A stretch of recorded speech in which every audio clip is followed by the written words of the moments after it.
So, hanggat maaari ay maging consistent po tayo sa ating sequence ng praise team. Dahil yan po ay nakita ko yung advice ni Pastor John at Pastor Jesse. As a pastor, we are one, no, to encourage one another, lalo kayong mga worker. So, Word of God muna, and after that, reminders. So, babasahin ko muna sa Ephesians. Kung meron kayong Bible, it is better. Kung walang Bible, just attend to listen. Ang ginaganda sa pastor ninyo, ay, pero iba talaga meron kang Bible, pero pag walang dalang Bible o nasa cellphone, makinig na po. Ephesians chapter 4, verse 7. Sabi dito sa Bible, but unto every one of us given grace according to the measure of the Christ. So, itong worship service natin ay magiging series. No? So, pinag-uusapan natin ministry. Ulitin, kung sa tatagalogin natin, dapat ang bawat isa. Tinutukoy dito Christian, tinutukoy dito workers.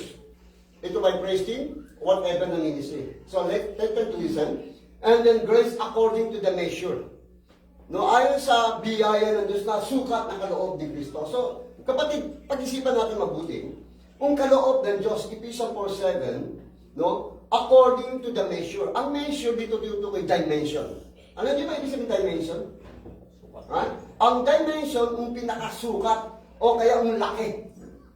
So, ang laki na yan, ano ba yung sukat o laki ng kaloob ni Kristo na ministry? Katulad yan, kayo gifted, talented, skill, may potential, may ability. This is a measure of gift from God. Sabi ng James, every good gift and every perfect gift is from above. So, tandaan mo natin, lahat ng yung talent. May iba-iba ka yung talent. Depende sa sukat ng iyong ginagawa.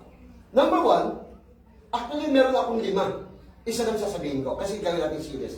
Number one, para malaman mong may sukat ang iyong ministeryo sa Diyos, number one, measure or dimension, desires ministry in God. Everybody say, bigkasin ko muna at susunod kayo.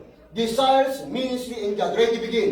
Desires ministry in God. One more. Desires ministry in God. So, ibig sabihin kapatid, malalaman mo naman pala ang sukat o laki ng iyong dimension sa kaloob ng Diyos, sa biyaya ng Diyos, depende pala yan sa desire.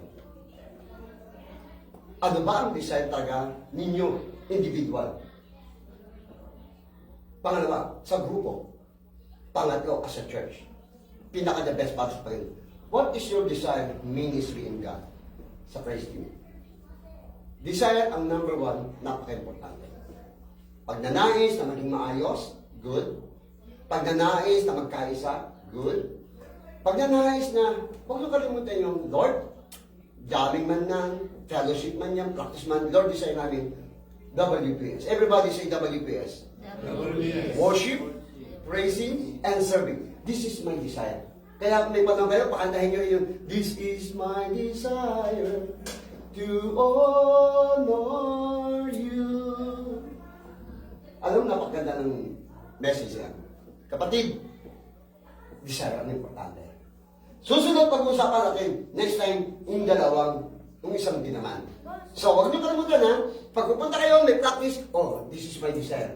Mas kailan ako, walang personalan. Kasi may dahilan, ba't kalilate, di ba? Pero, I hope, sabi mo naman sa katabi, pero huwag kang lagi. Come on, sabi mo. Pero huwag kang lagi. Tama? Kasi ang desire natin ay maging on time para hindi rin tayo naghahabulan. Tama po ba? Desire is ministry in God. Okay. Diba? Sister Betty, may sinasabi, oh. Mukhang may nahahabol na sabihin. Okay, so reminder. Reminder, pag Sunday, hindi jamming. Saturday, jamming. Eating fellowship. Practice. Kaya hindi po pa tayo.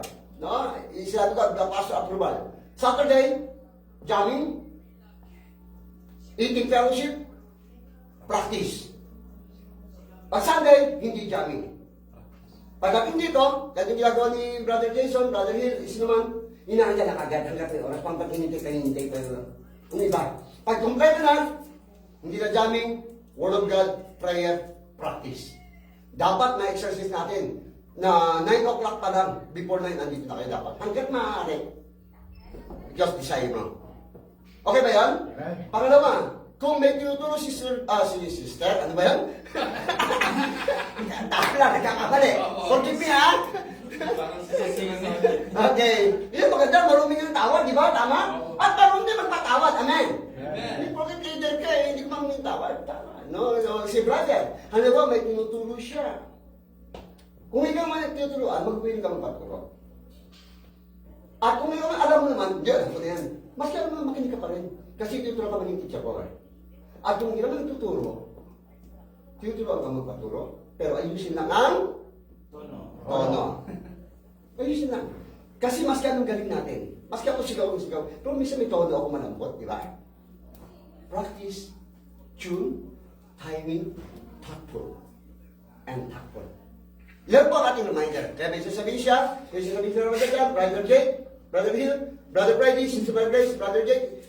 Sino man dito, wala kayong authority, pero meron kayong karapatan na mag-share one another. Pero ang puso ay teachable heart.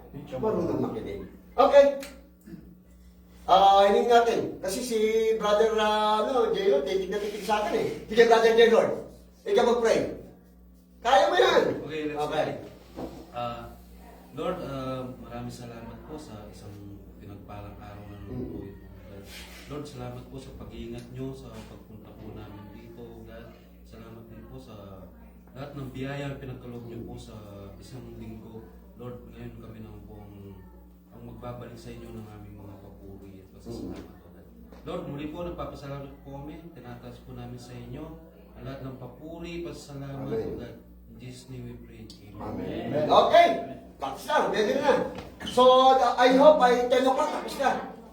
Sige, kapatid. Dahil mamaya may break time pa kayo para mag-coffee. Pero ngayon, practice na.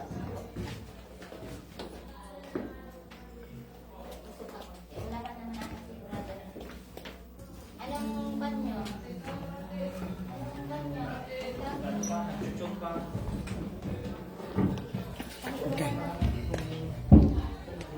Okay, so thank you for watching, Sister Lance, Brother Henry.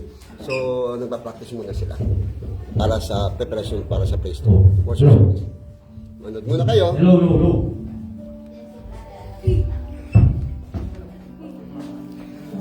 Brother Dan, no? Ikaw yung nasang leader, no? Yes. Basta na expression, gano'n pa rin, ha?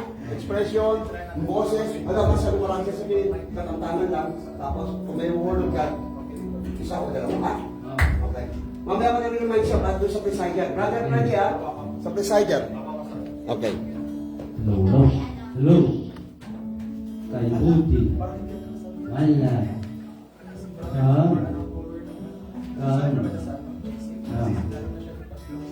Now.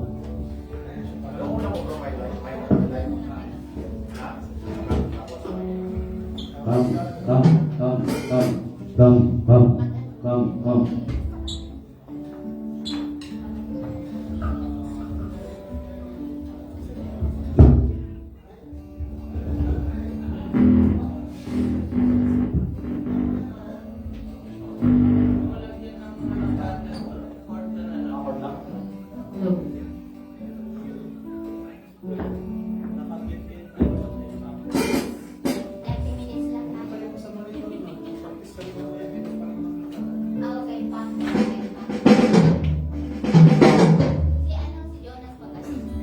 Mga backup.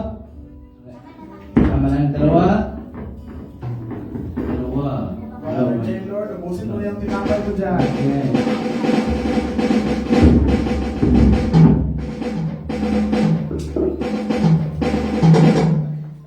Hello.